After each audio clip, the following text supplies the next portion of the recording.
Well, good morning. It's Brent Adams here with your Rural Strong Morning Ag Report for this Friday, September 15th, the 258th day of 2023. Leading off the headlines this morning, a spending rebellion by House GOP hardliners has stalled the appropriations process in the lower chamber, putting ag and other programs at risk. Hardliners withheld their votes for the annual defense spending bill after earlier sidelining USDA FDA appropriations and won't back a temporary bill to fund the government without deeper cuts. Without a stopgap or House Senate USDA spending deal and no farm bill by the end of the fiscal year on September 30th, some programs could see funding shortfalls. Iowa Senator Chuck Grassley ahead of the House turmoil. I think the only one that I can think of that would have to have a short extension would be the food stamp program, and I'm sure that would be in a continuing resolution pretty easily.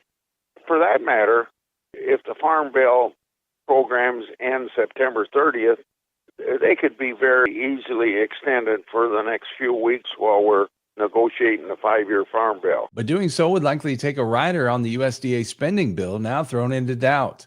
Senate Ag Chair Debbie Stabenow says other programs could also be affected without some kind of funding extension by October 1st. We don't believe we need a general one, but there are certain programs that don't have baseline funding. And so the USDA has given a few areas where they believe that they need to continue, certain beginning farming programs. Right. Other farm bill programs like crop insurance would continue, while commodity programs would start being impacted on January 1st. Grassley says a 1-year extension would be needed right before Christmas to prevent a reversion to archaic permanent law, which is inconsistent with modern agriculture and government farm policies. Well, the National Association of State Departments of Agriculture set policy priorities for the upcoming year during its annual meeting. NASDA will advocate to give the USDA more authority to be flexible in serving farmers and ranchers who often face challenges in seeking disaster assistance. NASDA members also want existing gaps in insurance coverage and federal disaster relief programs closed to protect farmers from an increasing number of natural disasters. Members will also advocate for standards that ensure clear and consistent labeling for cell-based meat products, also referred to as cultured meat. During the meeting, NASDA also adopted a new policy of supporting laws that protect farmers' right to farm. The new policy advocates for protecting agricultural and forestry operations from nuisance lawsuits. NASDA members also amended the organization's policy to support increased investment in apprenticeships and educational programming because of a tremendous need for workers with training specializing in agricultural fields. Also at the NASDA meeting, Blaine Arthur, Oklahoma Secretary of Agriculture, was elected to serve as NASDA's 2023-2024 president and the host of the 2024 NASDA annual meeting on September 22nd through the 25th, 2024. Arthur says NASDA members will remain steadfast in their commitment to strengthen and promote agriculture in this country, and she's excited to continue this work. Arkansas Secretary of Agriculture Wes Ward is the new vice president. Amanda Beal of Maine is second vice president, and Washington's Derek Sanderson is the secretary treasurer. Also this morning, the upcoming U.S. corn crop may face more expected competition in the export market. More from USDA Radio's Gary Crawford. In this week's new USDA forecasts for the corn crop, we do have a big bump in production relative to last year. A bigger bump than some in the trade had expected. This from USDA Outlook Chairman Mark Chekhanowski. USDA projecting corn output 15.1 billion bushels, 10% more than last season, second biggest crop ever. Mark says this will also bump up the numbers for exports, which are now expected to top last year by up to 23% at just over 2 billion bushels. Mark says, though, those exports could be under some pressure because of this. We raised Brazil's corn production forecast, now at a new record, 137 million ton crop. And that's a crop where harvest is kind of winding down. So it is still on the global market and, will potentially be competing with some of our supplies as they come off the field. USDA is projecting that U.S. corn will bring an average price $4.90 a bushel, about 25% less than this past season. Gary Crawford for the U.S. Department of Agriculture. Well, how has the USDA's partnership for climate-smart commodities progressed in its first year in existence?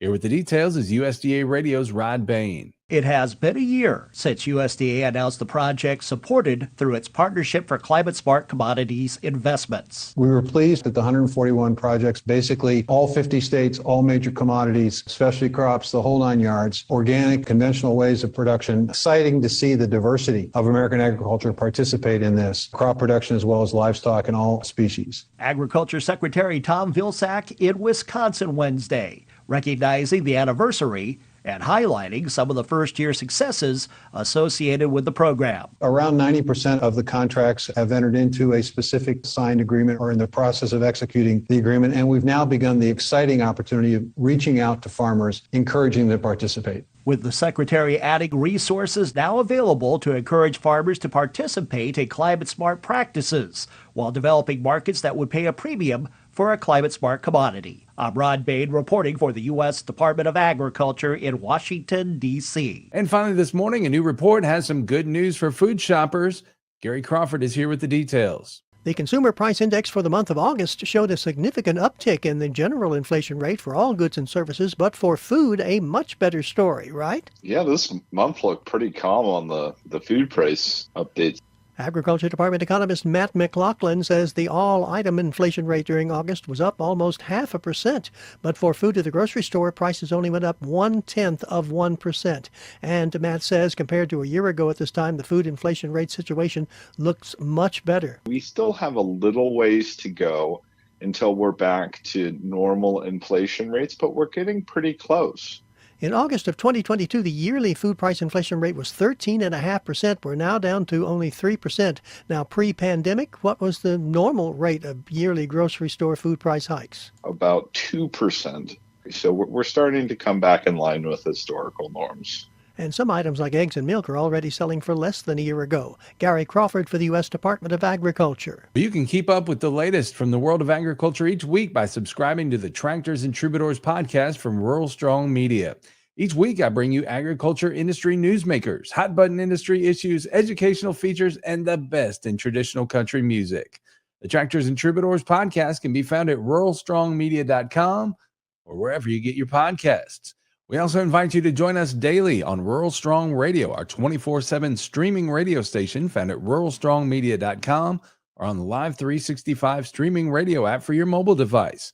Each day, we bring you award-winning agriculture programming, as well as the best in traditional country music, mixed in with a little bluegrass, western swing, southern rock, and inspirational music. Again, the place to find Rural Strong Radio is ruralstrongmedia.com or the Live 365 streaming radio app.